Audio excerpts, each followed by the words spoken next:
Hey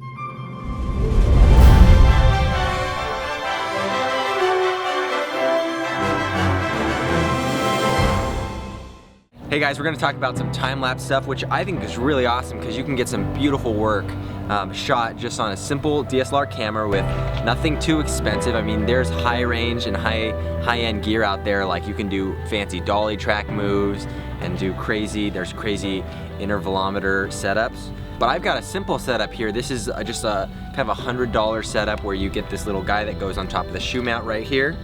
And then you've got the controller, and on this controller I could set the intervals. I could set it up to like 99 hours and anywhere from a picture every second. So that is the settings. You just come in here, change the settings, and you hit start, and it'll start taking the photos. So to set up the basic shot, we put our camera on a tripod. This is actually a tripod I would not recommend. This is why we're showing you, would not do this one. Do something more steady like this. We found also when you do time-lapse, sometimes the lens will kind of, every time it snaps a picture, a subtle movement will bump the tripod.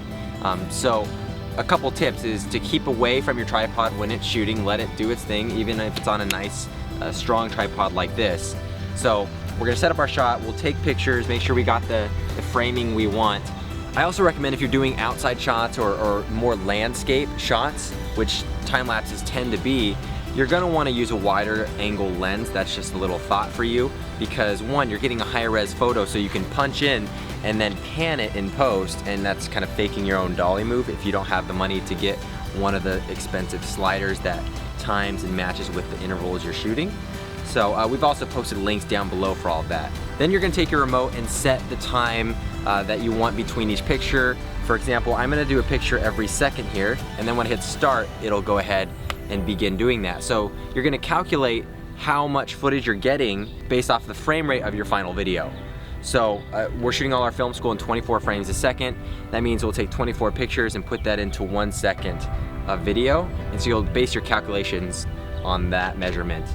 So make sure you do know that when you're shooting, what the final frame rate will be. A cool thing about the remote is you can also set how many photos you want to take. If you need it to stop at a certain time, or you want it to take unlimited photos, until you turn it off or it runs out of battery or you run out of space, that's an option here. So a lot of cool stuff you can do with time-lapse. Again, it gets a lot more advanced, and there's guys that we're linking to that do this for a living, and they've got like crazy setups, expensive gear, and a lot more info. So you can go check out those guys. So you may think time-lapse is kind of boring and standard. You just put your camera down and shoot stuff and see the clouds go by. But I wanna show you a couple minutes of inspiration. Check out what these guys are doing with time lapses. It's absolutely incredible.